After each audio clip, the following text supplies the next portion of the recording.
వాక్య భాగాన్ని చూద్దాం. బైబిల్ గ్రంథాలు ఉన్నట్లయితే తెరవండి. లూకా సువార్త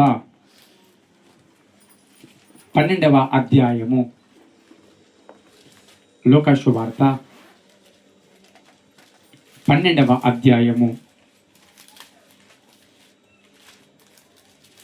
41 నుండి 48 వచనాలు చదువుతూ ఉన్నాను. జాగ్రత్తగా చదువుతున్నప్పుడు చూస్తూ చదువుతూ గ్రహించే ప్రయత్నము చేయండి. లూకా సువార్త 12వ అధ్యాయము 41వ వచనము నుండి.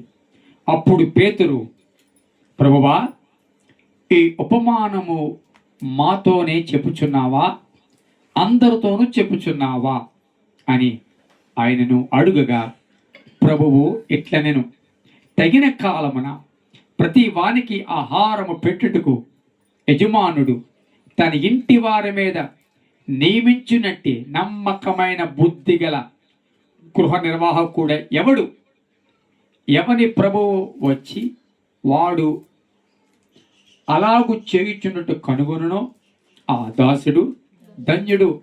అతడు తనకు కలిగిన దాని అంతటి మీద వాని ఉంచునని మీతో నిజముగా చెప్పుచున్నాను. అయితే ఆ దాసుడు, నా యజమానుడు వచ్చుట ఆలస్యము చేయుచున్నాడని తన మనస్సులో అనుకొని దాసులను దాసీలను కొట్టి తిని త్రాగి మత్తుగా ఉండసాగితే, వాడు కనిపెట్టని దినములోను ఎరుగని గడియలోను ఆ దాసుని యజమానుడు వచ్చి వాని నరికించి అపనమ్మకస్తులతో వానికి పాలు నియమించును. తన యజమాని చిత్తము ఎరిగియుండియో సిద్ధపడక అతని చిత్తము చొప్పున జరిగింపక ఉండు దాసునికి అనేకమైన దెబ్బలు తగులును. అయితే తెలియక దెబ్బలకు తగిన పనులు చేసిన వానికి కొద్ది దెబ్బలే తగులును. ఎవనికి ఎక్కువగా ఇయ్యబడినో వాని యొద్ద ఎక్కువగా తిగజూతును. మనుషులు ఎవనికి ఎక్కువగా అప్పగింతురో వాని యొద్ద ఎక్కువగా అడుగుదురు. దేవునికి స్తోత్రం చెప్దాం గట్టిగా, హల్లెలూయా. దేవుని బిడ్డలారా, గడిచిన కొద్ది కాలముగా యేసు ప్రభువుల ద్వారా చెప్పబడినటువంటి ఉపమానాలను మనం ధ్యానిస్తూ వస్తూ ఉన్నాం. ఇప్పటికే చాలా ఉపమానములను ధ్యానించడానికి పరిశుద్ధాత్మ దేవుడు కృప చూపించి అనేక విషయాలను దేవుడు మనతో మాట్లాడుతూ వస్తూ ఉన్నారు. గడిచిన వారాలలో దేవుడు మనతో మాట్లాడిన విషయాలు, గడిచిన వారాలలో, గడిచిన సంవత్సరములలో దేవుడు మనకు బోధించిన అంశాలను మనము జ్ఞాపకానికి తెచ్చుకోగలిగినట్లయితే దేవుడు ఎన్నో విషయాలను మనతో మాట్లాడుతూ వచ్చారు. ఎన్నో విషయాలు మన హృదయానికి కనెక్ట్ అయ్యి, ఎన్నో విషయాలు మన ఆత్మీయ జీవితానికి కనెక్ట్ అయ్యాయి, ఎన్నో విషయాలు మన భౌతిక జీవితానికి కనెక్ట్ అయ్యాయి, ఎన్నో విషయాలు మన బలహీనతను ఎత్తి చూపించాయి, ఎన్నో విషయాలలో మనం ఏం చేయాలా అనేవి కూడా మనల్ని పురుకొల్పిన సందర్భాన్ని కూడా మనము చూడగలుగుతూ ఉన్నాం. దేవుడు తను మాట్లాడేది ఆసక్తిని బట్టి తప్ప సంఖ్యని బట్టి కాదు. దేవుడు తను మాట్లాడాలనుకున్నది మనం సరిచేయాలని తప్ప, ఆయన స్వరూపంలోకి మనం మార్చాలని తప్ప వేరే ఉద్దేశము కానే కాదన్న సంగతిని జ్ఞాపకం చేసుకోవాలి. నిష్ప్రయోజనంగా ఆయన మాట్లాడు. ఆయన మాటల ఏది కూడా నిష్ప్రయోజనంగా వెనకకు తిరిగి రాదు.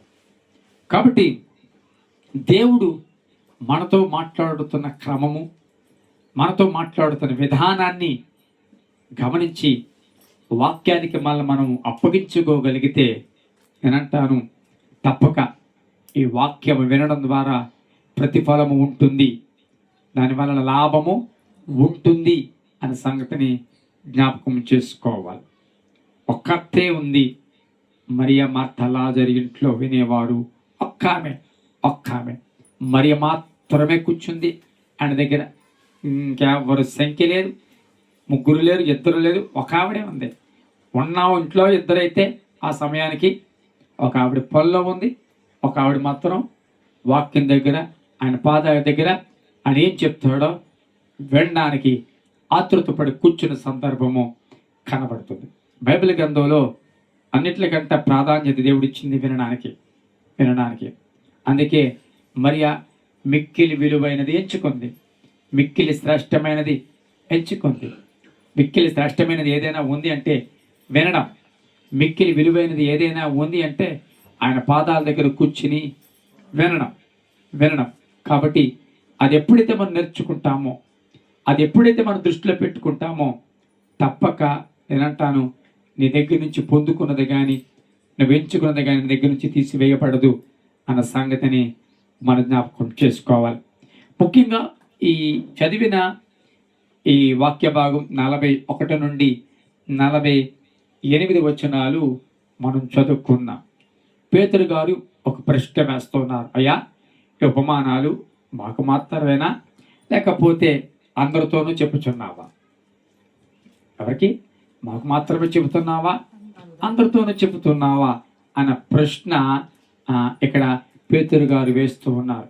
ప్రియపెట్లారా, ఉపమానాలు ఎంతకీ మీకేనా అందరికైనా? ఇక్కడ ఉన్న వాళ్ళకి, తర్వాత విననాయి ఉన్న వాళ్ళకి, ఎవరైతే వాక్యాన్ని వింటారో వాళ్ళందరికీ. అంతే మాత్రమే కాదు, ఈ భూమి ఉన్నంత వరకు, ఈ భూమి మీద ఆకాశము క్రింద మానవుడు ఉన్నంత వరకు, ఈ జీవగ్రంథం ఉన్నంత వరకు ఈ వాక్యము అందరికీ అనే సంగతిని మనం జ్ఞాపకం చేసుకోవాలి. ప్రియదేవుని బిడ్డలారా, ఈ యొక్క ఎంటైర్ ఉపమానం మనం పరిశీలించినట్లయితే అందులో ఉన్న సారాంశము, ప్రాముఖ్యమైన విషయము ఏమిటి అని మనం చూసినట్లయితే ఒక మాట కనబడుతుంది. నమ్మకస్తుడైన బుద్ధిగల గృహనిర్వాహకుడు ఎవరు? నమ్మకమైన బుద్ధిగల గృహనిర్వాహకుడు ఎవడు? ఈ ఎంటైర్ ఈ 41 నుండి 48 వరకు ప్రభువులు వారు బోధించినటువంటి ఉపమానంలో ప్రాముఖ్యంగా నమ్మకమైన గృహ నిర్వాహకుడు ఎవరు అనే ప్రశ్న ఇక్కడ కనబడుతుంది. ప్రశ్న ఉంది, సమాధానం కావాలి. ప్రశ్న ఆయనేస్తూ ఉన్నాడు, సమాధానం ఎవరివ్వాలి? ఎవరో ఒకరు ఉంటేనే సమాధానం దానికి. ఎవరు లేకపోతే ప్రశ్నగానే ఉంటుంది, సమాధానం కనబడదు. ఆయన అంటూ ఉన్నాడు అక్కడున్న వారితో, నమ్మకమైన బుద్ధిగల గృహ నిర్వాహకుడు ఎవడు?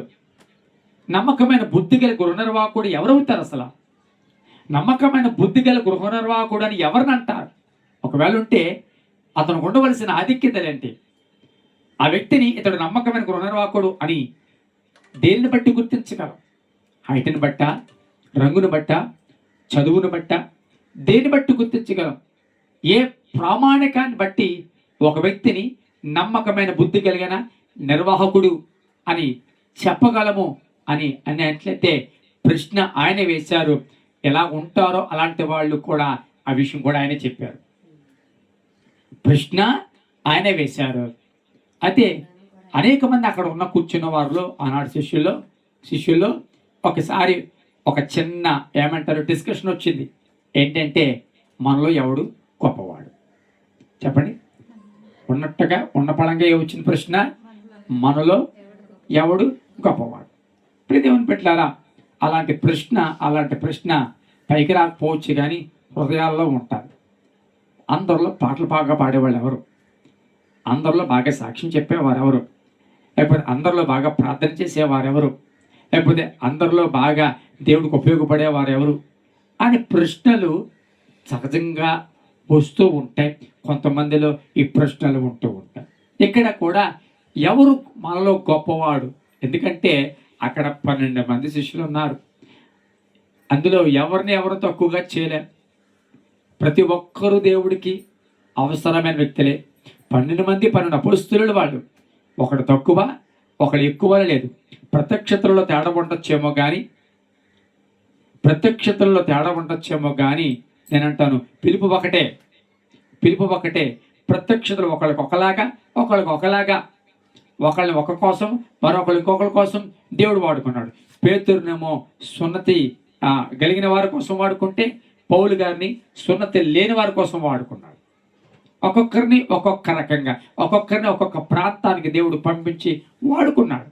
సో ఇందులో ఎవరు గొప్పవాడనే ప్రశ్న వస్తే ఎవరికి వాళ్ళు నేనా అనుకున్నట్టుగా వారు మనస్సులలో ఎవరు గొప్ప తేలాలి అంటుంటే దానికి సమాధానం చెప్పాడు. ఎవరైనా గొప్పవారు అవ్వాలంటే ముందు చెప్పండి, వాడు చిన్నవాడు అవ్వాలి, వాడు తను తగ్గించుకోవాలి అని. గొప్పవాడు అనడానికి ఎలాంటి రుజువులో, ఒక వ్యక్తిని గొప్పవాడు అవ్వడానికి ఎలాగవుతాడో, గొప్పవాడు అనే ఒక వ్యక్తికి నిజంగా ఉండే లక్షణం, గొప్పవాడు అనే వ్యక్తికి ఉండే లక్షణం మనకైతే డబ్బు, కులము, చదువు, ఉద్యోగం, ఆస్తిపాస్తులు, బంగారం, ఖరీదైన బట్టలు, ఖరీదైన వాహనాలు, ఇది మన దృష్టిలో గొప్పవాడు.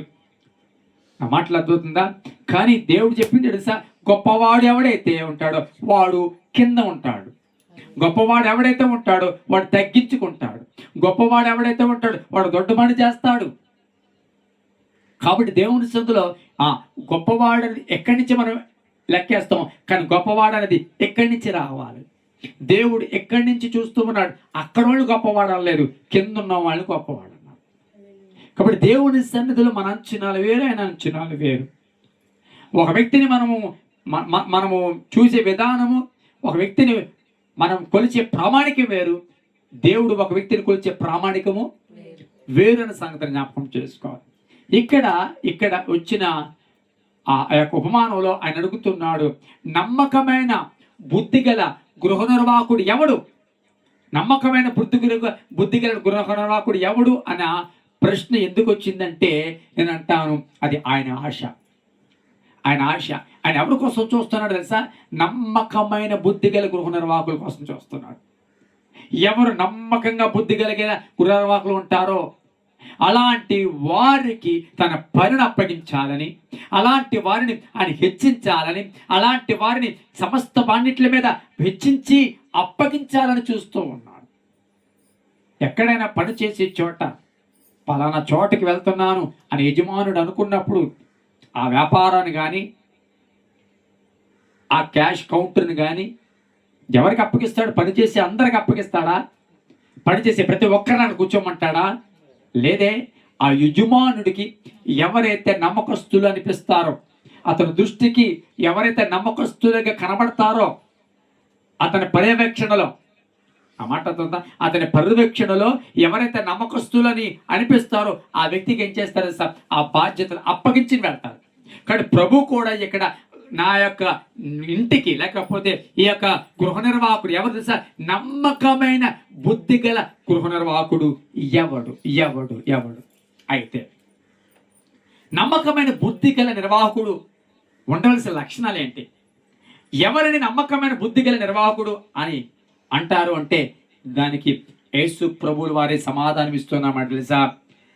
తగిన కాలమున ప్రతి వానికి ఆహారము పెట్టువాడు. చెప్పండి, తగిన కాలమున ప్రతి వానికి ఆహారము పెట్టుటకు. అంటే గమనించండి, ఎందుకు యజమానుడు నమ్మకమైన గృహ నిర్వాహం కోసం ఎదుగుతున్నాడు అంటే తన ఇంటి వారికి తగిన కాలములో ఆ భోజనం పెట్టేవారు కావాలి. హల్లెలూయా. తగిన కాలమున భోజనం పెట్టేవారు కావాలి. ఆ ఇంటిలో అన్ని చక్కగా చూసుకునేవారు కావాలి. కాలక్రమేణా కాలానుగుణంగా ఆ తగిన కాలం అది ఏది చేయాలో అది చూసే వారు అటువంటి నమ్మకస్తుడైన గృహ నిర్వాహకుడు కావాలి. అంటే గమనించండి, గృహ నిర్వాహకుడికి అనగా నమ్మకస్తుడైన గృహ నిర్వాహకుడికి ఉండవలసింది ఏంటో తెలుసా? ఏ కాలమున ఏం చేయాలో తెలిసి ఉండాలి. హల్లెలూయా. చెప్పండి. ఏ కాలమున చెప్పాలి, ఏ కాలమున ఏం చేయాలో, ఏ కాలమున ఎవరికి ఎలాంటి సమయంలో ఏ భోజనం పెట్టాలో ఇంటిల్లపాది జాగ్రత్తగా వినండి. ఇంటిల్లపాది ఎవరెవరు ఎప్పుడు తింటారో, ఎవరెవరికి ఏది అవసరమో అది ఎరిగిన వాడే గృహ నిర్వాహకుడిగా ఉండాలి. ఒక ఇంట్లో పని చేస్తూ ఉన్నప్పుడు యజమానుడికి టిఫిన్ ఎప్పుడో, యజమానురాలికి టిఫిన్ ఎప్పుడో, యజమానురాలు బయటికి ఎప్పుడు వెళ్తారో, వాళ్ళ పిల్లలు ఎప్పుడు వెళ్తారో ఎరిగినవన్నా ఈ యొక్క పని చేసే అమ్మాయి కానీ పని చేసే ఆవిడ కానీ ప్రతిదీ కూడా ఏం చేస్తే సమకూరుస్తారు.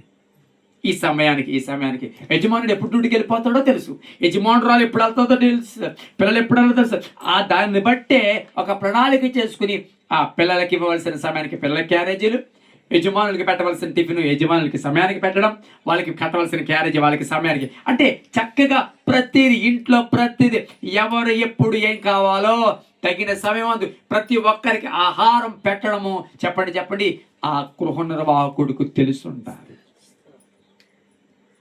అంటే టైమింగ్ బాగా తెలిసి ఉండాలి, ఎప్పుడు ఏం చేయాలో ఎరిగిన వాడై ఉండాలి. ప్రతిదీ కూడా ఎరిగి ఉంటే సరిపోదు, ఎరిగింది కాలానుగుణంగా తగిన కాలమంది చేయాలి. చాలాసార్లు గమనించండి, చేయగలిగిందే టైం అయిపోయాక చేస్తాం.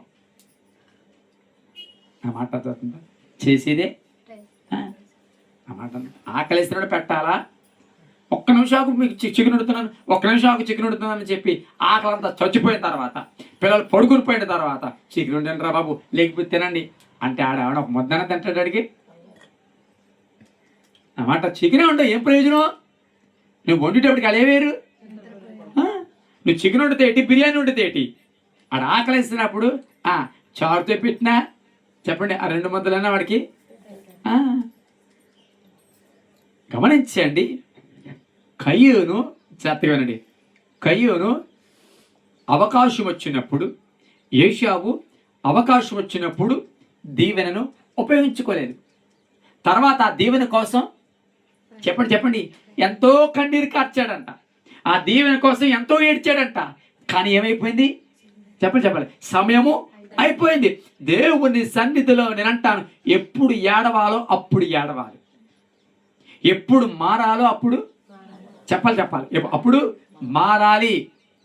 ఎప్పుడు మనం వాక్యానికి సమర్పించుకోవాలో అప్పుడే సమర్పించుకోవాలి. జాగ్రత్తగానండి. నేను చూపించబో దేశానికి వెళ్ళు అని అబ్రహాముని అడిగినప్పుడు, అయ్యా సంవత్సరం ఇవి, అయ్యా 2 సంవత్సరాలు అయ్యి, లేకపోతే ఇంకొక 3 సంవత్సరాలు అయిపోతే ఎన్నదో ఏదో కొంచెం అమ్మేసుకుని పోదాం, కొంచెం బేరం రావట్లేదు ఇంకా నేను ప్రభా, కొంచెం నాకు అవకాశం అని అడిగే టైము నేను అంటాను. అసలు దేవుడు అడిగే టైంకి అన్ని అనుకూలంగా ఉన్నాయి అసలు అబ్రాహాంకి?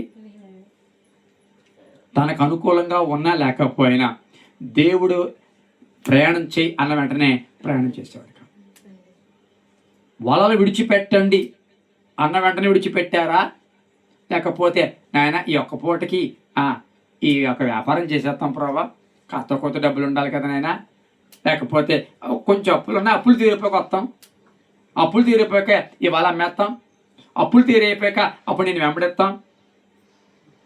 ఆ మాట అర్థమవుతుందా? అప్పులు తీరైపోయాక అన్నీ చేస్తాం ప్రభా అని పోస్ట్ పోను కానీ ఏమి కానీ చేయలేదు. వాళ్ళలో విడిచిపెట్టండి అంటే అమ్మా బయట అర్థమవుతుందా? వాళ్ళలో విడిచిపెట్టండి అంటే మరుక్షణమే వాళ్ళలో విడిచిపెట్టి సుంకపు మెట్టి దగ్గర కూర్చున్నాడు. మీ ఇంటికి వస్తున్నానంటే బయలుదేరాడు.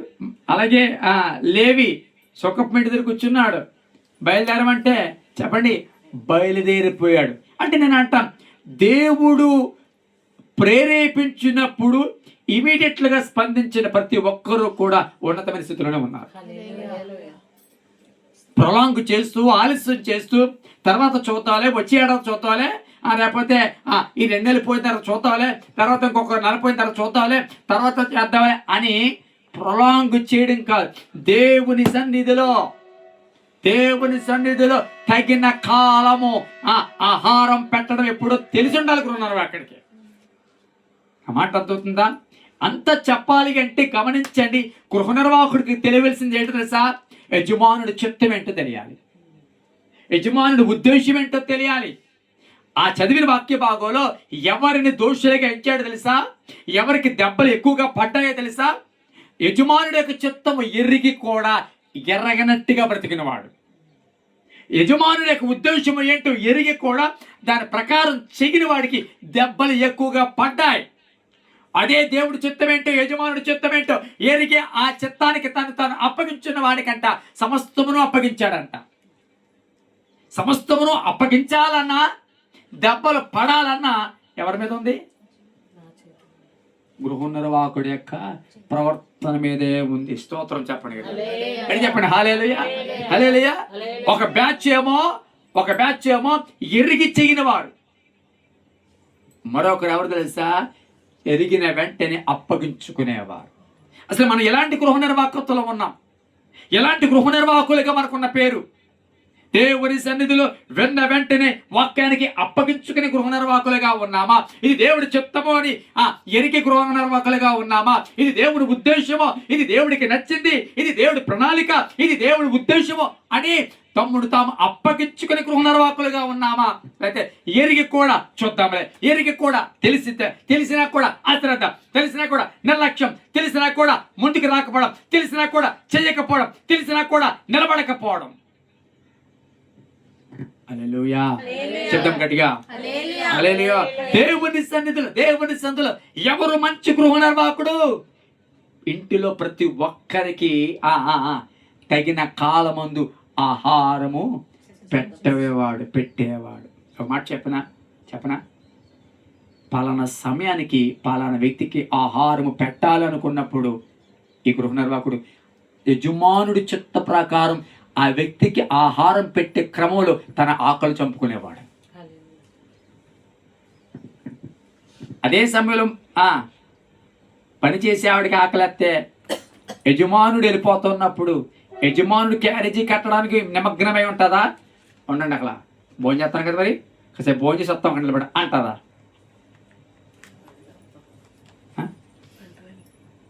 స్కూలు మనం అనుకున్నప్పుడా?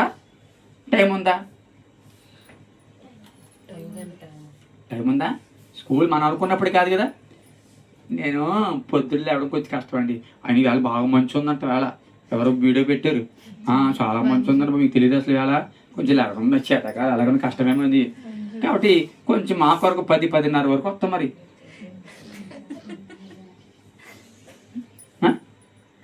ఉందా అలాగా? చెప్పండి. మరి మందిరం అనుకో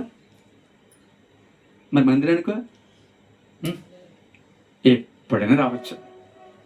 ఎందుకంటే దేవుడు ద్వారాలు ఎప్పుడైనా రావచ్చు. నేను ఒక మాట చెప్తాను, ఈ సమయానికి వెళ్ళాలి అని తెలిసి కూడా రానోడు ఎవరు? అపనమ్మకస్తుడు. నేను చెప్పట్లేదు, వాక్యం చెప్పింది. ఎరిగి ఉండి కూడా, దేవుడి చిత్తము ఎరిగి ఉండి కూడా అలాగే నడుస్తున్నావంటే అపనమ్మకస్తుల లిస్టులో పెడతాడు నిన్ను. అపనమ్మకస్తుల లిస్టులో ఉంటానువో, నమ్మకస్తుల లిస్టులో ఉండవో. ఎందుకు తెలుసా? ఎర్రగంది కాదు, ఎర్రికి తెలిసి చేస్తున్న పనిది. నీ వల్ల ఒక పని అవుతుందని దేవుడి చిత్తంలో, దేవుడి సన్నిధిలో ఆ పనికి నిన్ను అప్పగించుకోవాలి. ఈ 4-5 నేను రావాల్సిన పనేంటి? నేను పరిగెత్తవలసిన పనేంటి? ఆదివారం 3 ఆరాధనలు చేయవలసిన పనేంటి? నాకు ఒకే ఆదివారం ఒక ఆరాధనే, వచ్చిన వాళ్ళు రండి అంటే నాకు అభ్యంతరం లేదే. దేవుడు కూడా నేను అడగడే, వచ్చేవాడికి ఉండాలి కదా. కానీ ఎందుకు అయ్యా?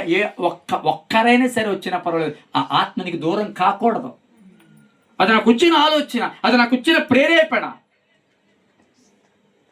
3 ఆరాధనలు ప్రసంగాలు చేయాలంటే, 3 ప్రసంగాలు చేయాలంటే, పొద్దుటి నుంచి సాయంత్రం వరకు నుంచి నేను వాక్యం చెప్పాలంటే, ఆరాధన చేయాలంటే, దేవుడి సన్నిధిలో దేవుడి చిత్తాన్ని ఎరిగిన తర్వాత కూడా, దేవుడి చిత్తం ఏంటి తెలిసిన తర్వాత కూడా అలాగూ చేయపోతే అపనమ్మకస్తుల లిస్టులోనే ఉంటావు. హల్లెలూయా, హల్లెలూయా. దేవుడి సన్నిధిలో దేవుడికి కావలసింది గొప్ప తలాంతులు కాదండి. దేవుడికి కావలసింది నీ ఎంత గొప్ప వంట చేస్తామని కాదండి. దేవుడి సన్నిధిలో ఎంత గొప్ప భోజనం పెడతామని కాదండి. ఇక్కడ భోజనం పెట్టేవాడే ఉండొచ్చు, లేకపోతే మంచిగా వంట చేసేవాడు ఉండొచ్చు, తెలివితేటలు కలిగిన వాడే ఉండొచ్చు, ఈ నమ్మకస్తుడు. కానీ అతనికి తెలియవలసిందే సార్, ఇంటిలో ఏ ఒక్కరికి ఎప్పుడు తగిన కాలం మంది భోజనం పెట్టాలో తెలిసి ఉండాలి. హల్లెలూయా. చెప్పండి గట్టిగా హల్లెలూయా, హల్లెలూయా. తగిన కాలమందు ప్రతి విషయంలో తెలిసి ఉండాలి. దేవుడి సన్నిధిలో ఎప్పుడు ప్రారంభమో ఎప్పుడు ముగింపో, దేవుని సన్నిధిలో ఎప్పుడు ప్రార్థన సమయమో, దేవుని సన్నిధిలో ఎప్పుడు దేవుని సన్నిధిలో నిలబడే సమయమో, ఎప్పుడు దేవుని సన్నిధిలో ప్రార్థించే సమయమో, ఎప్పుడు దేవుని సన్నిధిలో సాక్ష్యం చెప్పే సమయమో, ఎప్పుడు దేవుని సన్నిధిలో కట్టబడే సమయమో, ఎప్పుడు దేవుని సన్నిధిలో మనం ఏంటో మర్చిపోయి ప్రభు సన్నిధిలో వంగవలసిన సమయమో మనం ఎరిగిన వారమై ఉండాలి. స్తోత్రం చెప్పండి. హల్లెలూయా, హల్లెలూయా. దేవుని సన్నిధిలో ఆ తగిన కాలము అనేది తెలియకపోతే, తగిన కాలము అనేది ఈ వ్యక్తికి తెలియకపోతే నేనంటాను ఎంత గొప్ప ఒకవేళ ఆ పరిచారకుడైనా తగిన కాలానికి సమయానికి ఇవ్వకపోతే ప్రజలు అంటే నేనంటాను ఒక వ్యక్తి యొక్క నమ్మకత్వం అంతా కూడా అతను చేసే పరిచర్యకి ఎంత ప్రాముఖ్యమో ఆ పరిచర్య కాలానికి కూడా అంతే ప్రాముఖ్యం. నా మాట అర్థమవుతుందా? పరిచర్య చెప్పండి, సమయానికి కూడా గడి చెప్పాలి. అందరూ కూడా సమయానికి కూడా అంతే ప్రాముఖ్యం. అంటే ఒక గృహ నిర్వాహకుడిని ఒక మంచి గృహ నిర్వాహకుడిగా నిలబెట్టేది ఏంటో తెలుసా? అతడు అనుసరించే టైం సెన్స్. ఏం సెన్స్? అతను అనుసరించే టైం సెన్స్ ఏంటి? ఎందులోను తన కొరకు కాదు. మరొకసారి చెప్తాను, టైం సెన్స్ తన కొరకు కాదు, తన మీద ఆధారపడిన వాళ్ళ కొరకు. అర్థమవుతుందా? టైం సెన్స్ మన సొంత కార్యక్రమాలు కాదు, మన మీద ఆధారపడిన వాళ్ళ కూడా విషయంలో కూడా మన సొంత కార్యక్రమాలకి టైం మెయింటైన్ చేస్తున్నాం, మన సొంత కార్యక్రమాలకి పర్ఫెక్ట్ టైమింగ్ వెళ్ళిపోతున్నాం. కానీ దేవుని ఆలయానికి మాత్రము చెప్పండి పర్ఫెక్ట్ టైము లేదు. ఎదిగి మాటలు చెప్తున్నానంటే దేవుడి సన్నిధిలో అపనమ్మకస్తులో నన్ను దేవుడు చూడాలనుకోవట్లేదు. ఒక మాట చెప్తాను, గమనించండి. బైబిల్ గ్రంథంలో ఒక వ్యక్తిని గురించి ఒక మంచి సాక్ష్యం ఉంది బైబిల్ గ్రంథంలో. ఇతడు నా ఇల్లంతటిలో నమ్మకమైన. ఎవరు? మోషే. ఇల్లంతట్లో అంటే ఇంట్లో చాలా మంది ఉన్నారు, కానీ అందరిలో తేలింది ఎవరు? మోషే నమ్మకమైన వాడు. నేను అంటాను, ఎందుకు మోషే నమ్మకమైన పరిచారకుడా, లేకపోతే ఇక్కడ ఉన్న వాక్య ప్రకారం నమ్మకమైన గృహ నిర్వాహకుడుగా అతడు పేరు సంపాదించాడు? నా ఇల్లంతట్లో మోషే నమ్మకస్తుడని ఎందుకు చెప్పాడు? వంటలు చేశాడనా? ఎవడికి భోజనం పెట్టాడు మోషే? చెప్పండి, ఎవడికి భోజనం పెట్టాడు? ఎవడికి వండాడు? గట్టించుకుని ఎప్పుడైనా వాళ్ళు వదిలేండిరా నేనే వండుతానని చెప్పి ఎప్పుడైనా ఆ చికెన్ తీసుకుని వండడం, ఆ కాయగూరలు తీసుకుని ఉండడం, బంగాళదుంపలు తీసుకుని ఉండడం చూసాం ఎప్పుడైనా? మరి ఎలా మా నమ్మకస్తుడు అయ్యాడు? ఒక మాట చెప్పనా, మోషే నమ్మకస్తుడు అవ్వడానికి గల కారణము ఇల్లంతటిలో దేవుని ఇంటిలో ఉండేవారు దేవుడి సంబంధులు, దేవుడి ఇంటిలో ఉండేవారు ఆయన బిడ్డలు. సో ఇశ్రాయేలీయులకు ప్రయాణంలో జాగ్రత్తగా వినండి, ప్రయాణంలో వారికి ఏది లోటొచ్చినా దేవుడు దయచేయమని 2 చేతులు పైకెత్తిన వాడు మోషే. హల్లెలూయా చెప్పండి, 2 చేతులు పైకెత్తిన. ఒక మాట చెప్పనా, దేవుడు 2 చేతులు పైకెత్తి కురిపించడం ఒక్కటే పని కాలేదు. ఎందుకు నమ్మకస్తుడు తెలుసా?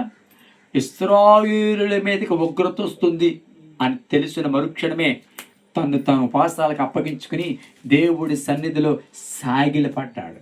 అంటే గమనించండి, తగిన కాలమందు ఎప్పుడు ఎవరి కోసం ఏం చేయాలో అది ఇశ్రాయేలు ప్రయాణం అంతటిలో అతను చేశాడు. కాబట్టి నేనంటాను నమ్మకస్తుడైన పరిచారకుడిగా నిలబడ్డాడు.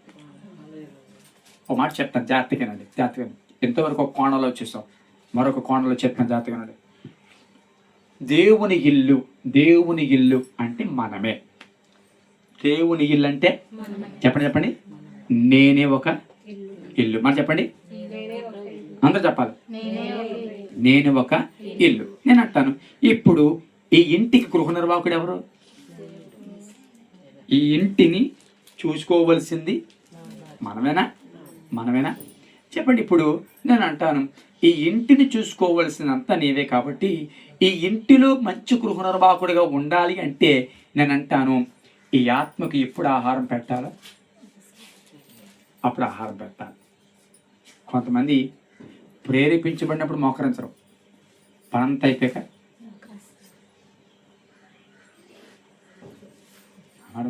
ప్రార్థన చేసుకోవాలని ప్రేరేపణ వస్తే ఇప్పుడు కాదా, పనంతా అయిపోయాక శుభ్రంగా అప్పుడు చేసుకుందాం. నేను అంటాను, ప్రేరేపించబడినప్పుడు అంటే ఆకలేసినప్పుడు అన్నం పెడితే అది తృప్త. ఆకలి వేయకుండా తర్వాత తిన్నది తిన్నామంటే తప్ప ఏది అతృప్తిగా తింటావు? మరి ప్రేరేపించినప్పుడు లోపడాలా, ప్రేరేపణ అయిపోయి 4 సంవత్సరాలుగా లోపడాలా?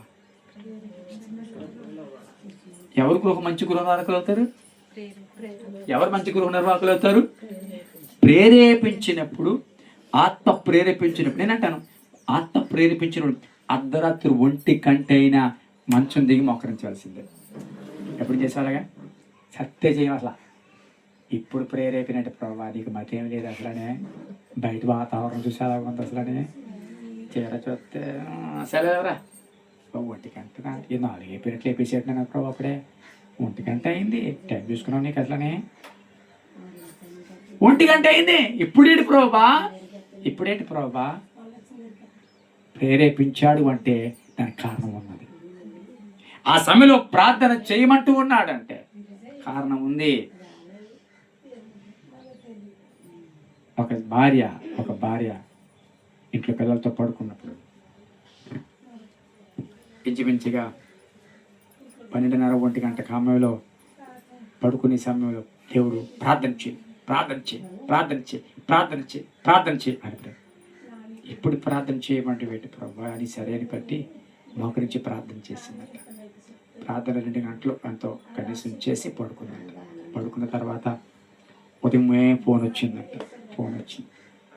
ఆ ఫోన్లో కుమార్తె ఏడుస్తుందంట. అమ్మ ఏంట్రా ఏడుతున్నావు ఏంటి? డాడీకి ఏమైంది అంటే గడిచిన రాత్రి డాడీకి హార్ట్ స్ట్రోక్ వచ్చింది. అవును హార్ట్ స్ట్రోక్ వచ్చింది, హాస్పిటల్లో జాయిన్ చేసాం, ఇప్పుడు కాస్త బాగానే ఉన్నారు, బతికారు. చచ్చిపోతారు అనుకున్నాం, చచ్చిపోయారే ఆల్మోస్ట్, కానీ బ్రతికారు. అవునా? ఎప్పుడు ఏ సమయంలో వచ్చిందంటే దాదాపుగా 12:30 ఆ టైంలో హార్ట్ స్ట్రోక్ వచ్చింది. అప్పుడు తీసుకెళ్ళామన్నా. ప్రభా నేను రాత్రి నన్ను ప్రార్థన చేయమని ప్రేరేపించింది ఎందుకా ప్రభా? ఆ రోజు ఆ ప్రార్థన తన భర్తను కాపాడింది. దేవుని సన్నిధిలో అది 1 గంట అయినా 12 అయినా నేనంట ఉపవాసం ఉన్నప్పుడు, ఉపవాసం ఉండు అని ప్రేరేపించినప్పుడు వెంటనే నీరసంగా ఉన్నావు కదా, ఎలా ఉంటావు? నిన్న ఓపిక లేదు, ఎలాగుంటావు? అసలు బలహీనంగా ఉన్నావు, ఎలాగుంటావు? ఎన్ని ప్రశ్నలు వస్తాయో. 7 రోజులు ఉపవాసం ఉండడానికి 7 ప్రశ్నలు వచ్చాయి నాకు. అంటే ఈ మధ్యన మానేయడని పెట్టు, అబద్ధం ఎందుకు? ఈ మధ్యన ఏదో అప్పుడప్పుడు అడపగా ఉన్నాం కదా తప్ప, అప్పుల్లో అయితే 1 వారం తిన్నాం, మళ్ళీ 1 వారం ఉపవాసం అలా ఉండేవాడిని. వచ్చి నీరసం అయిపోయావు కదా. అయినా సరే ప్రభు చెప్పాడు, అందుకే ప్రభుకు నేను అప్పగించుకుంటున్నాను చెప్పి ఉన్నాను. ఉండి ప్రార్థన చేసుకోవడం, ఉండి వాక్యం చెప్పాను 7 రోజులు కూడా. ఎందుకు చెప్తున్నానంటే దేవుని సన్నిధిలో నమ్మకమైన వాడు కావాలండి. ఈరోజు నువ్వు గొప్ప చదవరం అయితే ఏ లాభమో, ఎన్నో సంవత్సరాలుగా క్రైస్తవురాలు అయితే ఏ లాభమో. నేను అంటాను, తగిన కాలం అది ఏం చేయాలో తెలియకపోతే, ఏం చేయాలో తెలియకపోతే, ఎలాగ నీ ఆత్మను పోషించుకోవాలో తెలియకపోతే, ఆత్మ ఆరిపోకుండా ఎలా కాపాడుకోవాలో తెలియకపోతే, నీ ప్రార్థన చేత ఎలా పెంచుకోవాలో తెలియకపోతే, నువ్వు పాపం నుండి ఎలాగ నేను సపరేట్ చేసుకోవాలో తెలియకపోతే, మంచి గృహ నిర్వాహకుడికి నీ ఇంటికి నువ్వు కాలేవు. కాబట్టి దేవుని సన్నిధిలో మంచి గృహ నిర్వాహకులు కావాలి. దేవుని సన్నిధిలో కొంతమందికి తెలుసు, తెలియదేమీ లేదు. యజమానుడికి ఏం కావాలో, యజమానుడు ఎవరికి ఏం సమయం చెప్పాడో, ఎవరికి ఏం చేయమని చెప్పాడో అన్ని తెలుసు. కానీ ఈ సేవకుడు, ఈ గృహ నిర్వాహకుడు ఏంటి తెలుసా? యజమానుడు దూరం వెళ్ళాడు, ఇప్పుడప్పుడే రాళ్లే అని తిని తాగి మొత్తుగా ఉన్నాడంట. ఎవరు తెలిసి? ఇతను ఎరిగి నిర్లక్ష్యం చేసినవాడు. చెప్పాలి ఎవరు అతను? చెప్పాలి గట్టి, ఎరిగి నిర్లక్ష్యం చేసిన వాడు. తెలియని వ్యక్తి ఏం కాదు, అన్ని తెలుసు. యజమానుడు వెళ్ళే ముందు చెప్పాడు అన్ని, ఇక ఇది ఎలాగా, అది ఎలాగా, ఈ సమయానికి ఎలాగా, ఈ సమయానికి ఎలాగా అన్ని చెప్పాడు. అన్నాడు. కానీ వెళ్ళిపోయిన తర్వాత పనిలో అశ్రద్ధ, వెళ్ళిపోయిన తర్వాత పనిలో నిర్లక్ష్యం.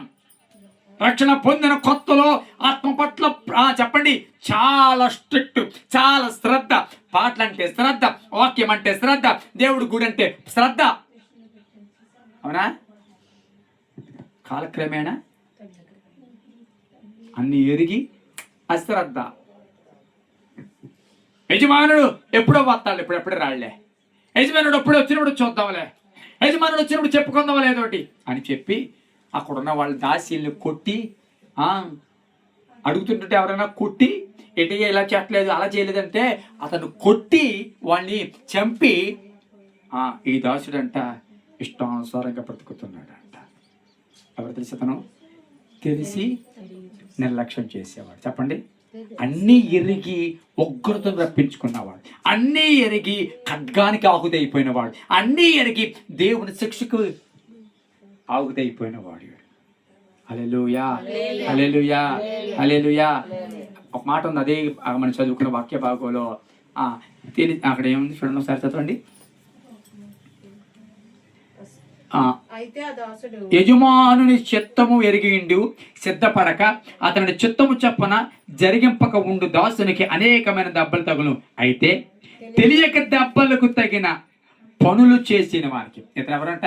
తెలియక కానీ దెబ్బలకు తగిన పనులు చేశాడంట. తెలియదు ఫస్ట్ పాయింట్. అతను చేసిన పనులేంటి? దెబ్బలు తగలడానికి తగిన పనులు చేశాడంట.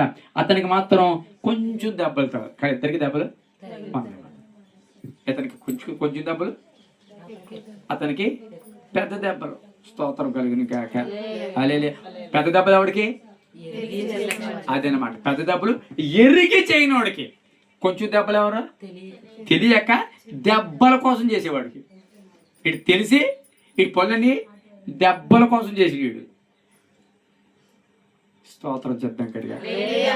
ఇద్దరు కుర్రోళ్ళు దూరంగా పోయారు. ఎరా ఎందుకు వెళ్ళారంటే ఈడే నన్ను లాక్కుపోయాడు అంట. ఆ లాక్కుపోయినాడు 2 ముట్టికాయలు, ఆడనకాల ఈడు వెళ్ళేందుకు ఇడికి 1 ముట్టికాయ. అవునా? దేవుని సందులో ఎలా ఉండాలమ్మా? ఎలా ఉండాలి? ఎవరి కోసం చూస్తున్నాడు చెప్పండి? మంచి గృహనిర్వాహకుడు. చెప్పండి. అందుకే నమ్మకమైన బుద్ధి గల గృహనిర్వాహకుడు ఇయ్యవాడు. నమ్మకమైన ఈ ఆత్మీయ జీవితంలో నమ్మకంగా ముందుకు వెళ్ళారు, ఈ ఆత్మీయ జీవితంలో నమ్మకంగా కొనసాగేవారు. ఈ ఆత్మీయ జీవితంలో ప్రార్థన విషయంలో కానీ, భక్తి విషయంలో కానీ, గుడికి వచ్చే విషయంలో కానీ, ఉపవాసాలు ఉండడం విషయంగా, అన్నిటికంటే ముఖ్యంగా ఆత్మను పోషించుకునే విషయంలో నమ్మకమైన గృహ నిర్వాహకులు కావాలి. నేనంటాను, గమనించండి, ఇంటికి మంచి గృహ నిర్వాహకురాలవే కావచ్చు, కానీ ఆత్మీయ జీవితానికి మాత్రము నువ్వు మంచి గృహ నిర్వాహకులు కాలేకపోతున్నావు. ఇంటి మీద పెట్టిన శ్రద్ధకు సగం పెట్టుంటే ఆ మాట అర్థమవుతుందా? ఇల్లు అయితే అందరూ చూస్తారు, ఇది ఎవరు చూడదు, అంతేనా? ఇల్లు అయితే అందరూ చూసి అబ్బబ్బబ్బా ఏం సర్దుకుంది, అబ్బబ్బబ్బబ్బా ఏం అల్లింది, అబ్బబ్బబ్బబ్బా ఏం రంగులు, అబ్బబ్బబ్బబ్బా. దీనికి అక్కర్లేదు, అది దీనికి అక్కర్లేదు కదా. ఇది ఎవడు చూసే చూడు, పైన మంచి బట్టలు వేసుకుంటే అదే చూస్తారు తప్ప ఇంకా అప్పుడు ఎవరు చూస్తాడు? ఇది చూడడానికి ఏమన్నది? అందరితో పాటు కూడుకొస్తావు, ప్రార్థన చేస్తావు, అందరితో పాటు వెళ్ళిపోతావు. ఈ ప్రత్యేకంగా కనబడేది ఏముంటుంది? ఇంతలో పెద్ద అడిగేది ఎవడు? ఎరుమొక్కలు ఏం తెలుస్తుంది? దేవుడికి తప్ప, ఆత్మీయ జ్ఞానంగా ఉన్నవాడికి తప్ప, పరిశుద్ధాత్మ తప్ప, వాక్యం చెబుతున్నప్పుడు ఆ వాక్యము తప్ప నీ బతుకును నా బతుకును బయటెట్టేవాడు ఎవడన్నాడు? మన బతుకు బయటెట్టగలడా? అలాగే ఎడత ఊరుకుంటాం మనం? సీసీ చెండాడేలు మరుక్షణమే ఊరుకుంటామండి. దేవుని సన్నిధిలో నేను ఒక మాట చెప్తాను, ఇంటికి ఎంత చక్కగా గృహ నిర్వాహకం. భర్తకి ఏ సమయానికి వెళ్ళాలి ఆ సమయానికి ముందుగానే అందించేస్తున్నావు, మంచిదే. పిల్లలు ఏ సమయాలు పంపించాలో ఆ సమయానికి చక్కగా పంపించేస్తున్నావు, అది మంచిదే. అన్ని బాగానే చేస్తూ ఉన్నావు. మంచి గృహ నిర్వాహకులు ఈ భౌతికమైన ఇంటికి కానీ దేవుని ఇంటికో, ఆత్మీయ జీవితానికో, సంఘానికో, దేవుని ఇల్లు అనబడే సంఘానికో మంచి గృహనిర్వాహకురాలుగా ఉన్నావా? బుద్ధి కలిగిన గృహనిర్వాహకులుగా ఉన్నావా? దేవుడు నేను అంటాను, చెప్తాను, గమనించండి. ఆయన ఇంటిని చూస్తున్నాడు, చూస్తున్నాడు, చూస్తున్నాడు. ఎవరు మంచి గృహ నిర్వాహకులుగా ఉంటారా? అలా చూస్తే మోషే కనబడ్డాడు. హల్లెలూయా, చెప్పండి గట్టిగా హల్లెలూయా. ఒక మాట చెప్పనా, ఎప్పుడు ఎవరు వస్తూ ఉన్నారో, ఎలాగుంటూ ఉన్నారో, ఎలాగొస్తూ ఉన్నారో అన్నీ చూస్తున్నాడు. హల్లెలూయా, చెప్పండి గట్టిగా హల్లెలూయా. చూస్తున్నాడా లేదా? చూస్తున్నాడా లేదా? ఒకసారి నేను బైబిల్ కాలేజీలో ఉన్నప్పుడు తెల్లవారుజామున 5 గంటలకి ప్రార్థన ఉంటుంది, 5 గంటలకి. అప్పుడు నేను లీడర్. 5 గంటలకి ఎవరు రాకపోతే వాడి పేర్లు రాసేయమన్నారు, చెప్పకుండా సైలెంట్గా రాసేయమన్నారు. ఒక నెల రోజులు 15 రోజులు, నెల రోజులు డ్యూటీ. లీడర్ 2 నెలల్లో 15 రోజుల తర్వాత రిపోర్ట్ ఇవ్వమన్నారు. 15 రోజుల తర్వాత చూశాను, ఎవరెవరు మొత్తం పేరు రాసేసి ఇచ్చేసాను. ఇచ్చేస్తే మా వార్డెన్ డీన్ ఆఫ్ అకాడమీ వాళ్ళ పేర్లు కంప్యూటర్లో టైప్ చేసేసి ఆ పేర్లు ఆ పక్కన వాళ్ళ పనిష్మెంటు, వాళ్ళ పేరు ఆ పక్కన వాడికి పనిష్మెంటు అదంతా రాసేసి బయట నోటీస్ బోర్డు అంటించారు. అందరు పొద్దుట్లు వేసి మొఖాలు అలుపుకుంటూ అలా బయటకు వచ్చాడు. నోటీస్ బోర్డు, ఏడే నోటీస్ బోర్డు అని చూస్తే ఆడి పేర్లు అందులో ఉన్నాయి. ఒరే, ఈ పేర్లు ఎలాగొచ్చారా? ఈ పేర్లు ఎలాగొచ్చాయి? పెద్ద అలజడి, ఎలాగొచ్చాయి ఆడిగో ఆంధ్ర నుంచి చోట ఒకటి అన్నాడు. ఆడే చేసిన పడి అందరు నా మీద గొడవకు వచ్చేసారు. ఆమెకు నేను రాలా, మనొచ్చాను కదా, నువ్వు రాలేదు, నువ్వు అబద్ధాలు.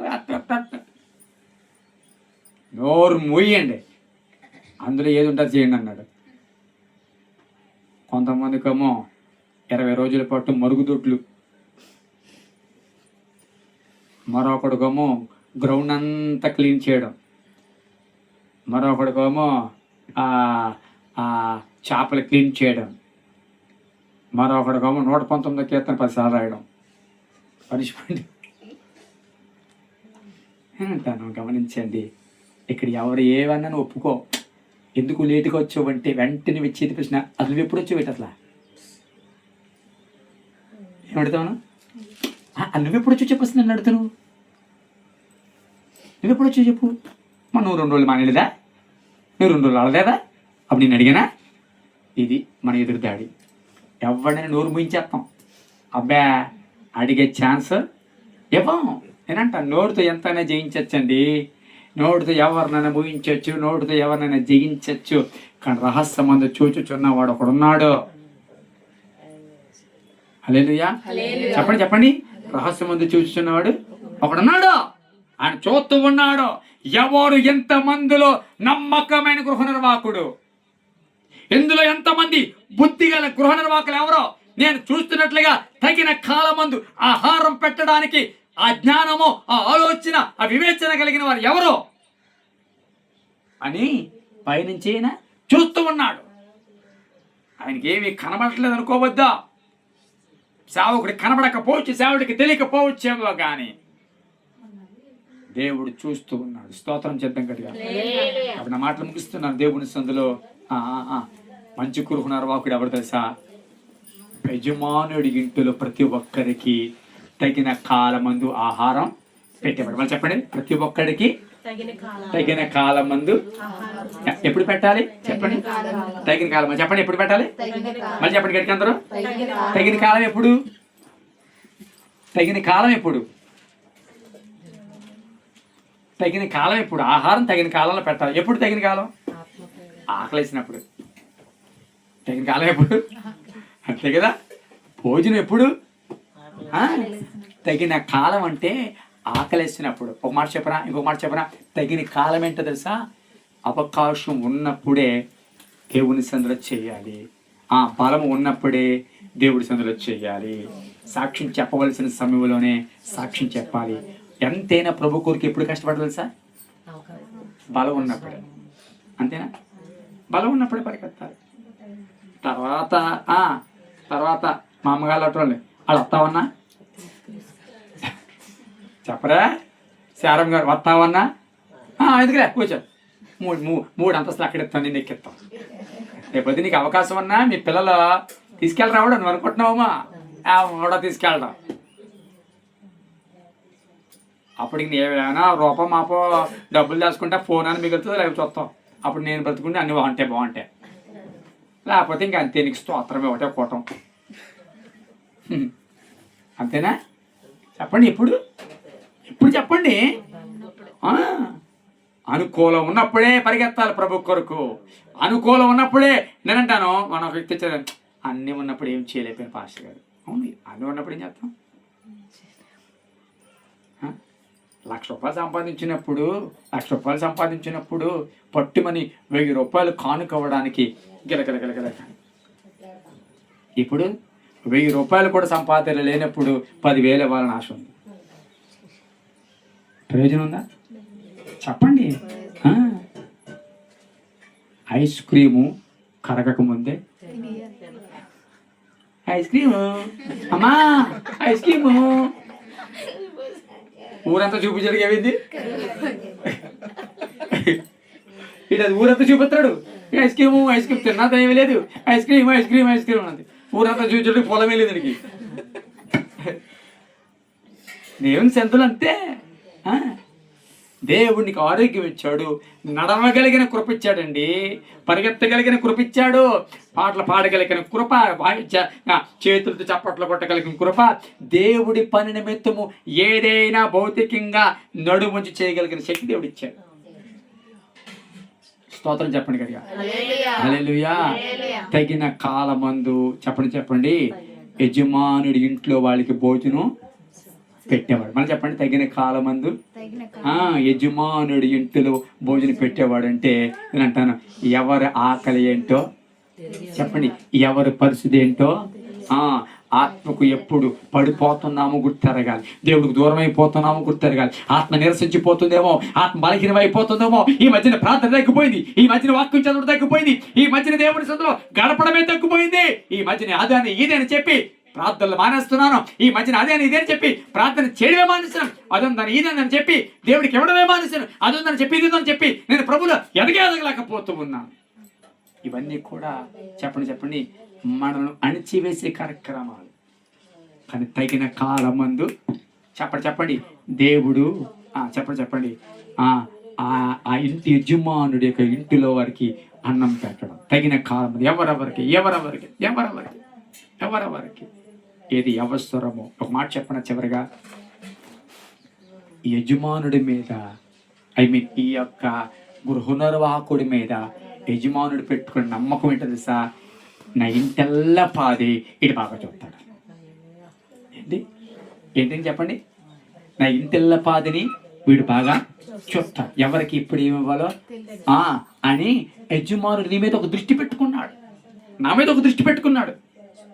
ఇన్ని ఆత్మను నా చేతికి అప్పగించాడు, ఇంత సంఘాన్ని అప్పగించాడు. నా మీద పెట్టుకున్న నమ్మకం అది నా మీద పెట్టుకున్న నమ్మకం. నా తలాంతులు బట్టి కాదు, ఆయన నా మీద పెట్టుకున్న నమ్మకమే నన్ను నిలబెడుతున్నాడు, వాడుకుంటున్నాడు, పిలుస్తున్నాడు. అది నీ మీద ఒక నమ్మకం పెట్టుకున్నాడు. నీ కుటుంబంలో నేను రక్షించుకున్నట్టు నమ్మకం పెట్టుకున్నాడు. నేను హెచ్చించాడంటే ఒక నమ్మకం పెట్టుకున్నాడు. నీకు ఫలానా తలాంతి ఇచ్చాడంటే నీ మీద ఒక నమ్మకం పెట్టుకున్నాడు. నేను దీవించాడంటే ఒక నమ్మకం పెట్టుకున్నాడు. స్తోత్రం చెప్పండి కదా. హల్లెలూయా, హల్లెలూయా. నేనంటే ఎంత నమ్మింటే ఇంటెల్లా పాదని ఇతనికి అప్పగిస్తాడు. అదుందా? నా ఒక్కడికి కాదు, ఇంటిలో ప్రతి ఒక్కరికి ఏమేమి ఎప్పుడు కావాలో ఇతడు బాగుగా ఎరిగి చేస్తాడు. బాగుగా ఎరిగి చెప్పండి చేస్తాడు. సంఘములో నేను ఒక మాట చెప్తాను, ఎప్పుడైనా సంఘములో ఎంతమంది ఉన్నా ఏ సమయంలో ఏం చెయ్యాలో బాగుగా ఎరిగి నేనంటాను. అందరూ నిలబడగలిగితే బలమైన కార్యాలు చేస్తాం. కళ్ళు మూసుకుందాం, ప్రార్థన చేద్దాం. కళ్ళు మూసుకుందాం, ప్రార్థన చేద్దాం. Thank you lord, thank you lord, thank you lord, thank you lord, thank you lord.